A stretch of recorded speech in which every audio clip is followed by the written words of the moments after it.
Baik, pada kali ini saya akan menjelaskan materi desain pesan pembelajaran. Sebelumnya, perkenalkan, nama saya Dezan Pratama Ginting, NIM 2011021006 dari Prodi Teknologi Pendidikan semester 3.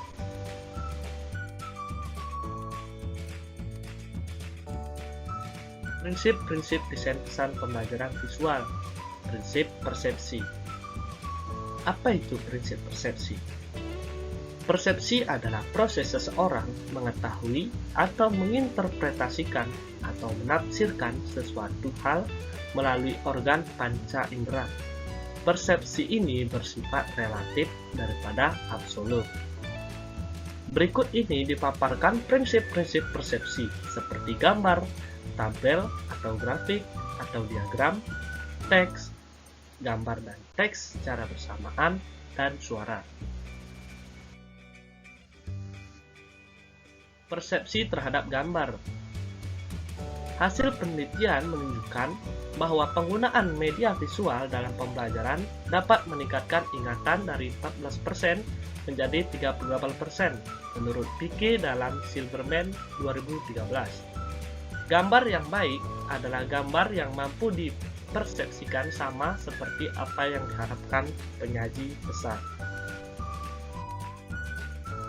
Berikut ini dipaparkan prinsip-prinsip penggunaan gambar agar tidak menimbulkan salah persepsi. Yang pertama, gambar lebih mudah diingat daripada kata-kata. Yang kedua, gambar memiliki banyak peran dalam pembelajaran. Yang ketiga, perlu petunjuk khusus untuk melihat dan menafsirkan gambar. Yang keempat, gambar dekoratif harus efisien. Yang kelima, gambar representatif harus relevan. Yang keenam, gambar organisasional menekankan hubungan temporal dan tata ruang. Yang ketujuh, gambar interpretatif harus disederhanakan dan diberi label. Yang kedelapan, gambar transformasional harus cukup realistis. Yang kesembilan, warna dapat menyalurkan dua tujuan besar. Persepsi terhadap tabel, diagram, dan grafik. Diagram, tabel, dan grafik digunakan untuk memvisualisasikan konsep-konsep abstrak dan mengilustrasikan hubungan antar konsep tersebut. Yang pertama, tabel merupakan kumpulan data yang disusun berdasarkan baris di kolom. B. Diagram adalah suatu proses representasi simbolis informasi dalam bentuk geometri dua dimensi sesuai teknik visualisasi. Grafik adalah gambaran dinamika data yang ada, bisa naik, turun, atau naik turun. Mengingat pentingnya peran tabel, diagram, dan grafik, berikut ini merupakan prinsip-prinsip yang perlu diperhatikan. Yang pertama, tabel, diagram, dan grafik dapat membuat ide-ide abstrak lebih konkret dan mudah dipahami. Yang kedua, efisiensi dan akurasi informasi pada grafik dan diagram. Yang ketiga, hindari grafik atau diagram yang rumit. Yang keempat, persepsi dan interpretasi diagram dan grafik.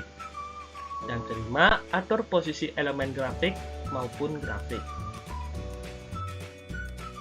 Persepsi terhadap teks. Teks dapat mengkomunikasikan banyak informasi. Informasi tersebut disampaikan melalui kata-kata yang disusun sedemikian rupa, hingga menjadi kalimat membentuk sebuah paragraf.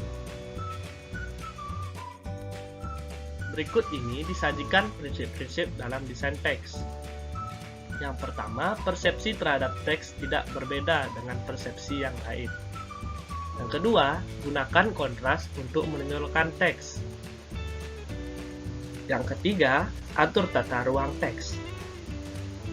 Yang keempat, teks dipengaruhi kompleksitas atribut. Persepsi terhadap penyajian teks dan gambar secara bersamaan. Ada dua pesan yang bisa disampaikan. Yang pertama, kejelasan teks didukung oleh gambar. Yang kedua, kejelasan gambar didukung oleh teks. Untuk tujuan pertama, uraian teks panjang dan abstrak akan lebih mudah dipahami jika didukung oleh sajian gambar yang relevan. Persepsi terhadap suara. Suara merupakan pesan yang diterima melalui indera pendengaran yang sangat bergantung pada kejelasan sumber suara, frekuensi suara, dan daya tangkap penerima suara. Mengatasi kelemahan pesan suara, para perancang pesan dapat menerapkan prinsip berikut. Yang pertama, suara harus terorganisir. Yang kedua, pidato efektif mengomunikasikan ide-ide. Yang ketiga, pidato bersifat abstrak. Yang keempat, teks lebih efektif daripada pidato bila materi cukup kompleks. 5. Ucapan manusia adalah media yang paling kuat dan ekspresif. Yang keenam, ketika narasi disertai dalam modalitas lain, hubungannya harus kuat.